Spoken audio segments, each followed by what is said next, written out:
안녕하세요. 오늘도 사연 살롱을 찾아주셔서 감사합니다. 얼마 전 아들을 장가보낸 엄마예요.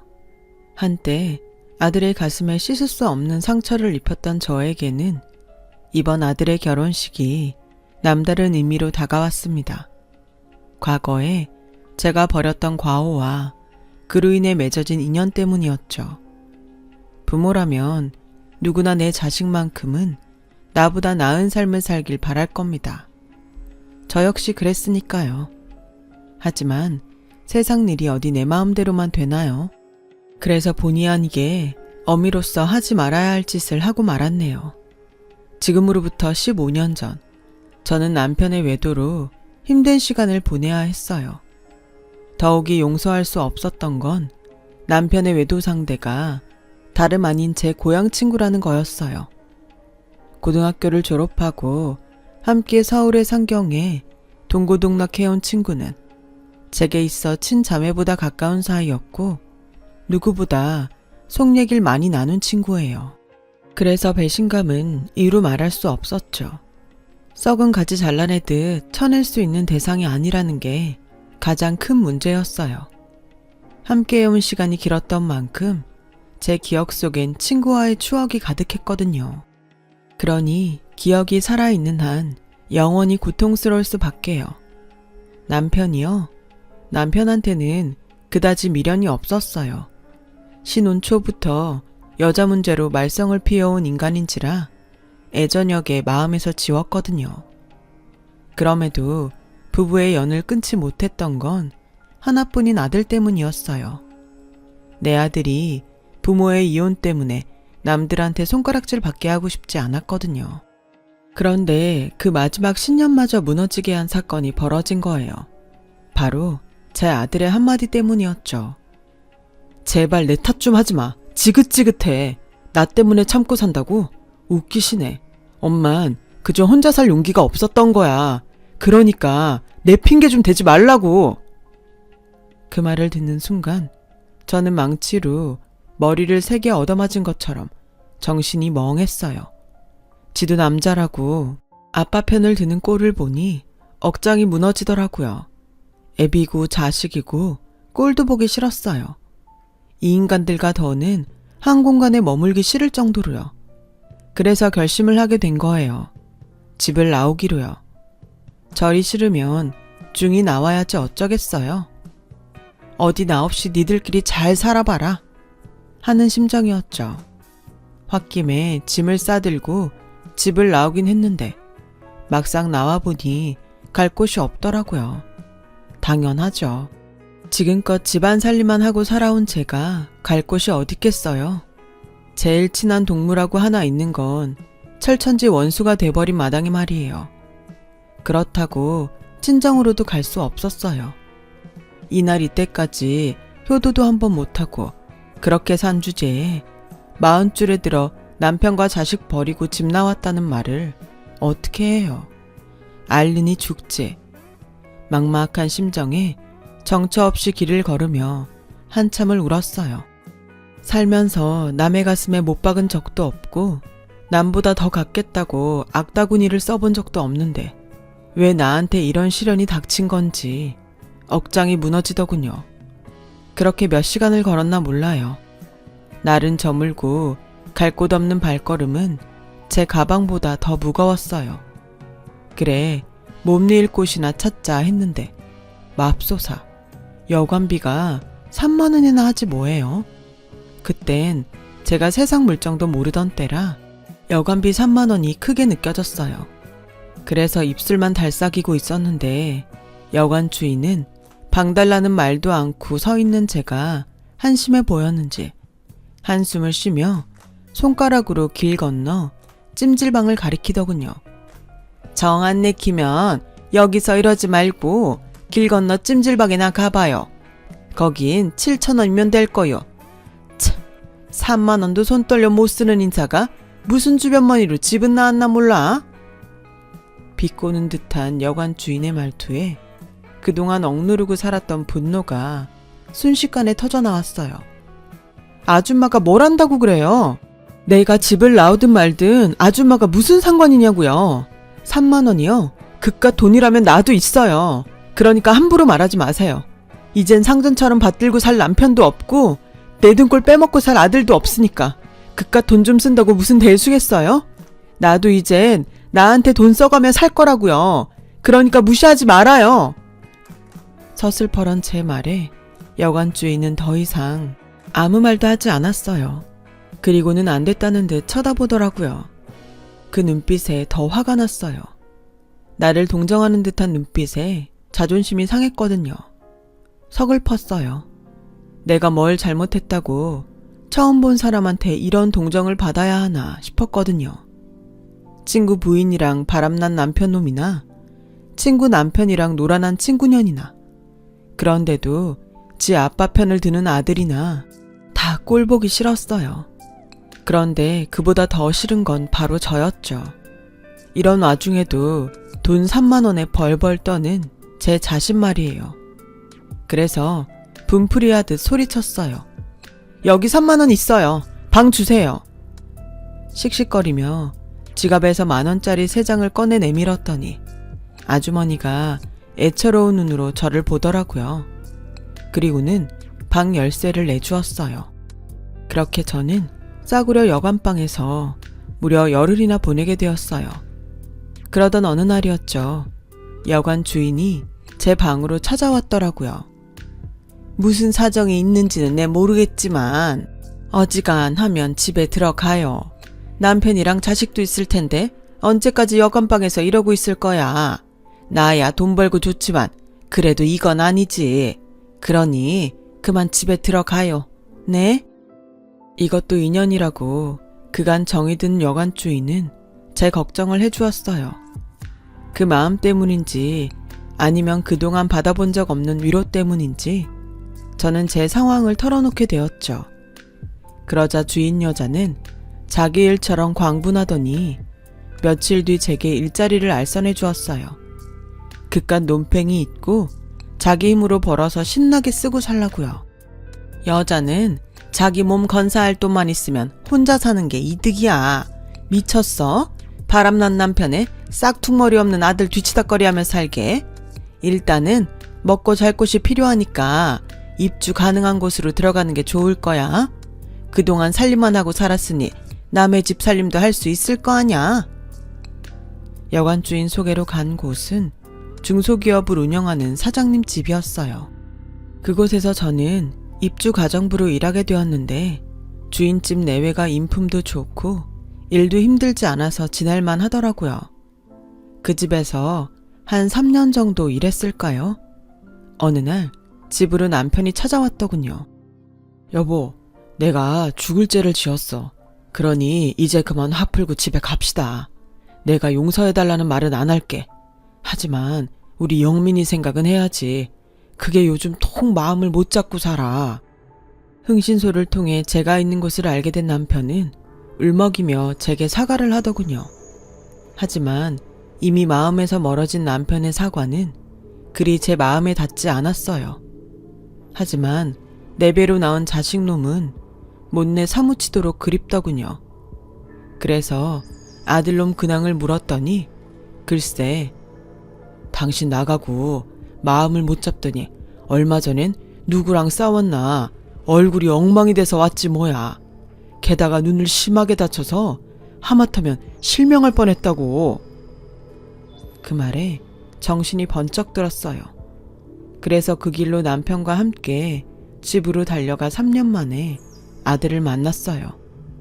그 사이 키는 삐쭉 커서는 제대로 먹지도 못했는지 피부는 거칠하고 삐쩍 골았더라고요. 그 모습을 보니 얼마나 가슴이 미어지던지 그간 야속했던 마음은 눈 녹듯 사그라져 버렸고 이게 모두 내 탓인 것만 같아 눈물이 멈추지 않았어요. 그래서 그 길로 주인집 사모님한테 그만두겠다고 했어요. 아들 때문에라도 내가 집에 들어가야 할 것 같다고요. 처음엔 월급을 인상해달라고 이러는 줄 알았던 사모님은 얼마를 올려주면 되겠냐고 묻더군요. 사모님, 설마 제가 자식 새끼 팔아서 돈을 올려받겠다고 이러겠어요? 같은 자식 키우는 입장끼리 어쩜 그런 생각을 하세요. 3년 넘게 저를 봐오셨으면서 저를 그렇게 모르세요? 정말 서운해요, 사모님. 제가 울먹이며 한 소리 했더니 사모님은 너무 미안해하시며 사과하셨어요. 그리고는 의외의 제안을 하더라고요. 네? 파출로 나와달라고요? 어차피 돈은 벌어야 하잖아요. 그럴 거면 딴 데 가서 벌 생각 말고 우리 집에 파출로 오면 되잖아요. 우리 유경이도 아주머니한테 정이 너무 많이 들었고 바깥 양반도 아주머니 음식이 입에 맞다고 좋아하거든요. 어때요? 생각 있어요? 따지고 보면 나쁜 조건은 아니었어요. 이렇다 할 기술도 없는 제가 어디서 그런 큰 돈을 벌 수 있겠어요. 그래서 하겠다고 했어요. 그렇게 저는 집에 돌아와 살면서 입주 가정부로 살던 집에 파출로 나가게 되었어요. 3년 만에 집에 들어간 저는 나 때문에 아들 녀석이 다친 것만 같아 아들을 볼 때마다 죄책감에 시달렸어요.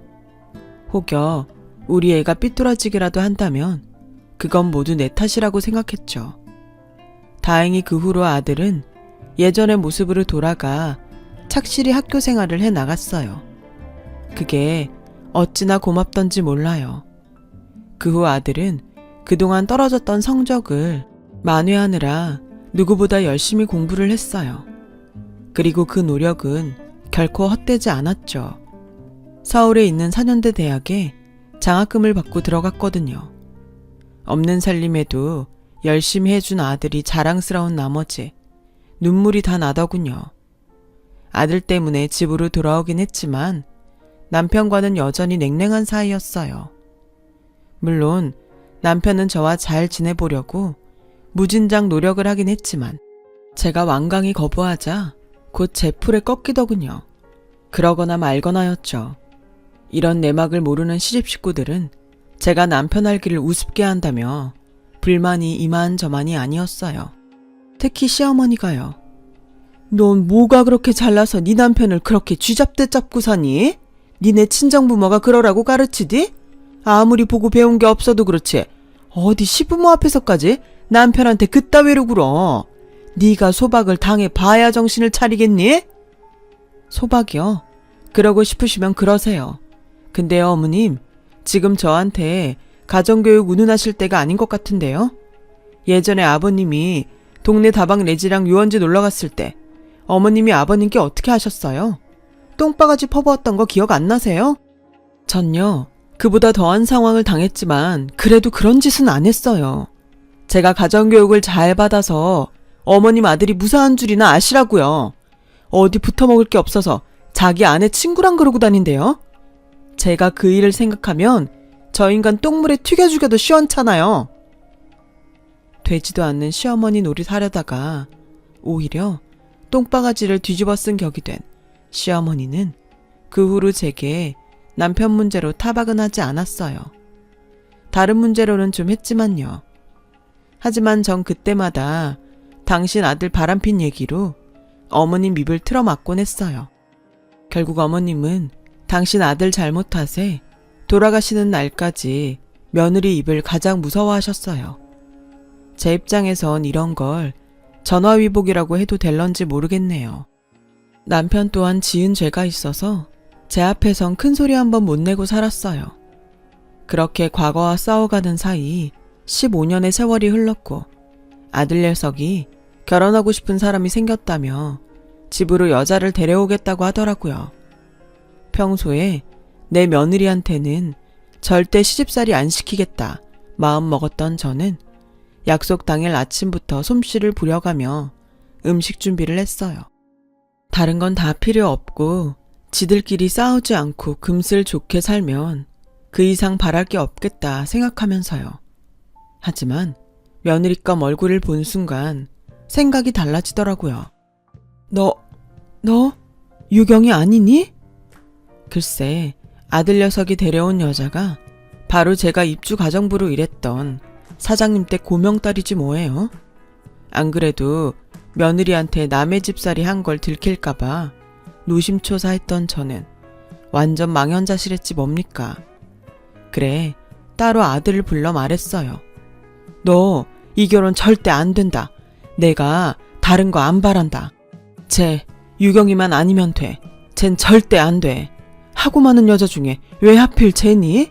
너 엄마가 며느리 앞에서 고개 숙이고 살길 바라는 거야?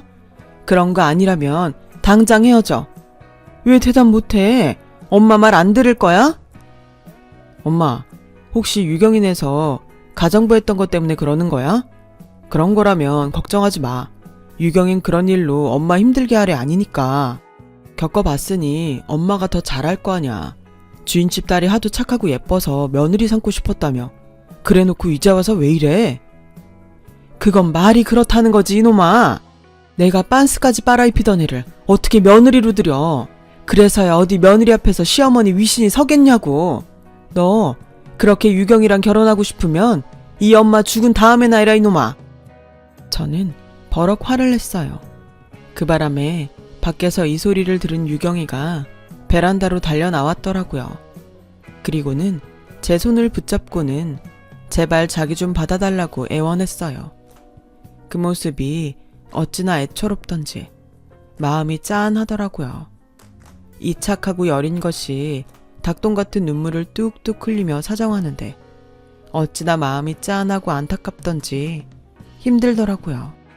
하지만 제 입장에선 그런다고 순순히 받아줄 일이 아니었어요. 설사 제가 받아준다 쳐요. 사장님 댁에서 이혼사를 허락하겠어요? 어린 반푼도 없는 얘기죠.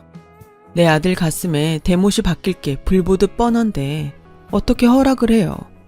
유경이한테 미안하지만 일찌감치 제 손에서 끝내는 게 낫죠. 그래서 울고불고 하는 유경이를 끝내 집 밖으로 내몰았어요.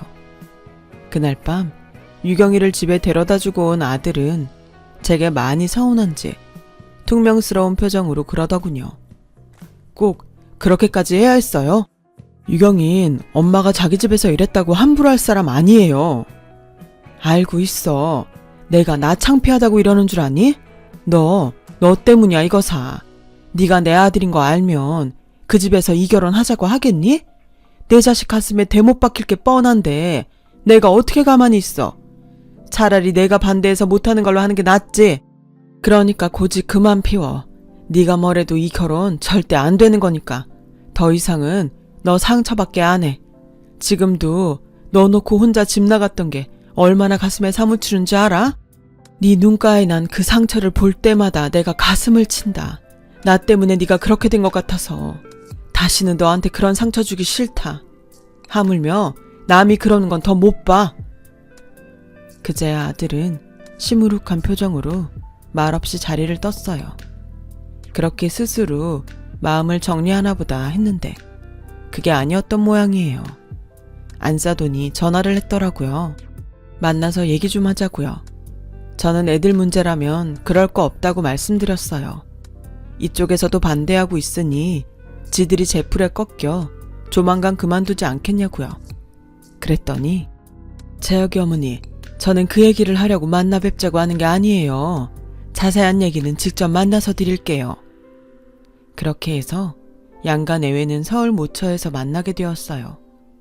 남편이 어차피 결혼을 시킬 것도 아니라면 굳이 만날 이유가 있겠냐고 반대를 했지만 그래도 말은 들어봐야 할 것 같아서 남편을 데리고 약속 장소로 나갔어요. 그 집 일을 그만둔 지 7년이 넘었지만 소탈한 모습이 예전 그대로였어요. 안싸도는 저를 보자마자 달려와 두 손을 꼭 잡고는 그간 어떻게 지냈냐며 안부부터 물어왔어요. 그 덕분에 어색할 줄 알았던 분위기는 다행히 부드럽게 흘렀어요. 몇 마디 나누다 보니 오랜만에 만난 친구처럼 그렇게 편할 수가 없었어요. 전에 유경인에서 일을 할 때에도 안싸도는 부리는 사람 대하듯 하지 않고 마치 동네 언니처럼 친근하게 대해주었거든요. 그렇게 가벼운 일상 인사를 주고받으며 분위기는 부드럽게 흘렀어요. 그러다 본격적으로 오늘 이 자리를 마련한 이유가 나오기 시작하면서 분위기가 무거워졌어요. 시작은 바깥사돈이 열었어요. 오늘 이 자리를 마련한 건 다름이 아니라 정훈이 어머님께 감사 인사와 함께 사과를 드리기 위해서입니다. 아시는지 모르겠는데 15년 전 우리 유경이가 한동안 방문을 걸어 잠그고 방에서 안 나온 적이 있지 않았습니까? 이유를 물어도 대답도 않고요. 유경이를 통해서 며칠 전에야 그 이유를 듣고 얼마나 놀랐는지 모릅니다. 15년 전 제가 유경인에서 입주가정부로 일한 지 반년쯤 된 때였어요. 유경이가 독서실을 간다고 나간 지 얼마 안 돼서 다시 집으로 돌아온 적이 있어요. 뭘 빠뜨리고 갔나 했는데 무슨 일이 있었는지 겉옷이 찢긴 채 속에 피가 묻어 있더라고요. 게다가 잔뜩 겁을 집어먹은 얼굴로 금방이라도 울음을 터뜨릴 것 같았죠. 무슨 일이 있었냐고 물어도 대답도 않고 그대로 방으로 들어가 문을 잠궜어요. 그리고 며칠 동안이나 방 안에 틀어박혀 밥도 안 먹고 바깥 출입도 하지 않았어요. 사장님 내외가 아무리 방문을 두드리고 그렇게 불러도 요지부동이었어요. 학교도 가지 않은 채 말이죠. 그런 유경이를 방에서 꺼낸 건 편지 한 통이었어요. 당시 유경이가 펜팔을 하던 친구가 보낸 편지였죠. 보내는 이름도 적히지 않은 편지 봉투에 장유경이라고만 적어보낸 편지였어요. 사장님 내외 몰래 유경이 방 앞에 가서 편지가 왔다고 했더니 잠시 뒤 방문을 빼꼼 열고는 편지만 가지고 가더군요. 그리곤 그날 밤 주방으로 내려와 제게 먹을 걸 달라고 했어요. 며칠을 굶은 터라 쌀밥보다는 죽이 좋을 것 같아서 야채를 다져 야채죽을 만들어 주었죠. 죽 한 그릇 다 먹은 유경이는 내일은 학교에 갈 테니 아침에 도시락을 싸달라고 하더라고요. 비록 제 딸은 아니지만 자식을 키우는 입장에서 그 말이 그렇게 반가울 수가 없더라고요. 그래서 다음날 도시락은 평소 유경이가 좋아하던 반찬으로 싸주었던 기억이 나요. 바깥사도는 이야기를 이어갔어요. 독서실에 가다가 불량배들을 만나 몹쓸 짓을 당할 뻔했다지 뭡니까? 그런데 마침 근처를 지나던 중학생이 유경이를 구해주었다더군요. 그게 바로 사부인 아들인 정훈입니다. 그 말을 듣는 순간 머리카락이 쭈뼛 서버렸지 뭐예요. 머릿속에 떠오르는 일이 있었거든요. 제 아들이 실명위기에 처할 정도로 다쳐서 돌아왔던 그 일이었죠. 그게 유경이를 구하려다 그랬다니 손이 부들부들 떨렸어요. 왜 안 그렇겠어요? 아무리 좋은 일을 하다 그런 거라지만 하마터면 내 자식이 눈이 멀 뻔했는데요. 생각이 거기까지 미치고 보니 이 결혼은 절대로 안 되겠다는 생각이 들었어요. 그때였죠. 안사돈이 제 손을 덥석 잡더니 다짜고짜 사돈이라고 부르지 뭐예요. 사돈, 우리가 이런 인연으로 다시 만날 줄 누가 알았겠어요? 우리가 인연은 인연이었나 봐요. 뭐라고요? 인연이요? 누가 그래요? 사모님한테는 제 아들이 자기 딸을 구해준 은인인지 모르겠지만 저한테 유경이는 내 아들을 병신 만들 뻔한 악연으로밖에는 안 보이네요. 사모님한테 유경이가 귀한 것처럼 저한텐 제 새끼가 중하니까요. 그리고요, 저는 이 결혼 결사 반대입니다. 내 눈에 흙이 들어가기 전에는 애들 결혼 절대 안 시킨다고요. 너무 화가 나서 온몸에 열이 확 오르는 기분이었어요. 그런데 그때 바깥사돈이 제 앞에 무릎을 꿇지 뭐예요. 그러자 안사돈도 얼른 무릎을 꿇었어요. 정훈이 어머님, 용서해 주십시오. 부모 마음은 다 같은 건데 저희가 생각이 짧았습니다. 내 자식이 귀하면 남의 자식도 귀한 법인데 정훈이 어머님 마음을 헤아리지 못했어요. 늦었지만 진심으로 사과드립니다. 막상 이렇게까지 과한 사과를 받고 보니 내가 더 못된 시어머니처럼 보이는 것 같아서 기분이 좋지만은 않았어요. 그래서 불편한 마음에 사부인을 억지로 일으켜 세웠어요. 제발 이러지 마세요. 이러시면 제가 뭐가 됩니까? 울고 싶은 사람 뺨치는 것도 아니고. 이러셔도 전 이 결혼 허락 못해요. 그러니까 그렇게 아세요. 유경아, 아줌마가 미안하다. 하지만 난 널 며느리로 들이기 싫어. 네가 싫어서가 아니라 우리가 만난 상황이 불편해서 그런 거니까 너무 상처받지는 말아다오. 미안하다. 저는 그 길로 자리에서 일어나 집으로 와버렸어요. 그런데 그날 밤 제 아들이 술에 잔뜩 취해 돌아왔더라고요. 아들은 저를 보자 제 어깨를 흔들며 자긴 유경이 아니면 안 된다고 울고불고 난리를 치더라고요. 이게 하다 술고장으로 지 엄마한테 반항하나 싶었죠. 그래서 아들 손을 뿌리치고 안방으로 들어와 버렸어요. 그렇게 며칠이 지났을까요? 옷 정리를 하다가 아들 옷도 치워줄까 싶어 아들 방에 들어갔는데 벽장 안쪽에 종이 상자가 하나 숨겨져 있더라고요. 뭔가 싶어 꺼내봤더니 편지들이었어요. 꽤 오래전에 받았던 편지들인지 겉봉투에 찍힌 우체국 직인이 다 날아가 희미하더라고요. 그런데 그때 제 눈에 확 들어온 이름이 있었어요. 보내는 사람 란에 적힌 이름이었죠. 장유경이라고 적혀 있었거든요.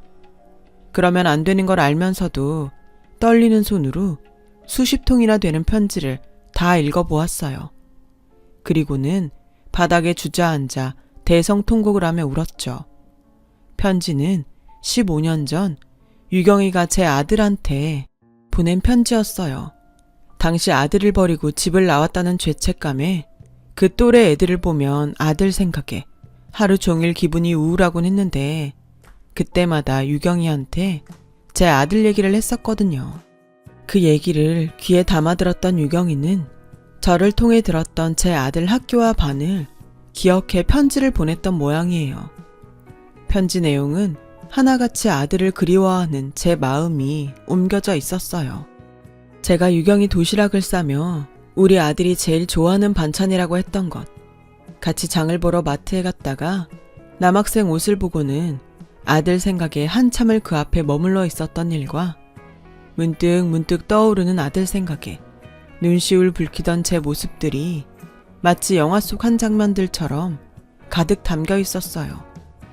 그리고 가장 마지막 편지에는 유경이가 제 집으로 제 아들을 초대하는 글이 담겨 있더군요.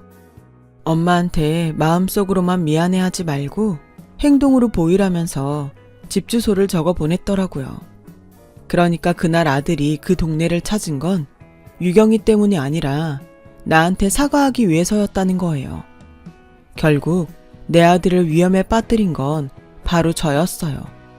유경이는 제 아들을 위험에 빠뜨리지 않았고 오히려 나와 아들을 화해시켜준 장본인이었던 거죠. 유경이가 아니었다면 제 아들은 제 마음을 알지 못했을 거고 그랬다면 지금까지도 자기를 버린 엄마를 미워하며 살았겠죠. 아들이 공부를 열심히 하게 된 것도 유경이랑 같은 대학에 들어가기 위해서 그랬던 거였어요. 이 사실을 안 이상 그냥 넘어갈 수는 없었어요. 그래서 유경이를 불렀죠. 그리곤 오래전 일에 대한 감사와 함께 최근에 제가 가슴 아프게 했던 것들에 대해 사과를 했어요. 이렇게 예쁜 마음을 가진 아이를 몰라본 멍청한 아줌마를 용서해달라고 말이죠. 유경이는 그런 말씀 마시라며 오히려 제 눈물을 닦아주더라고요.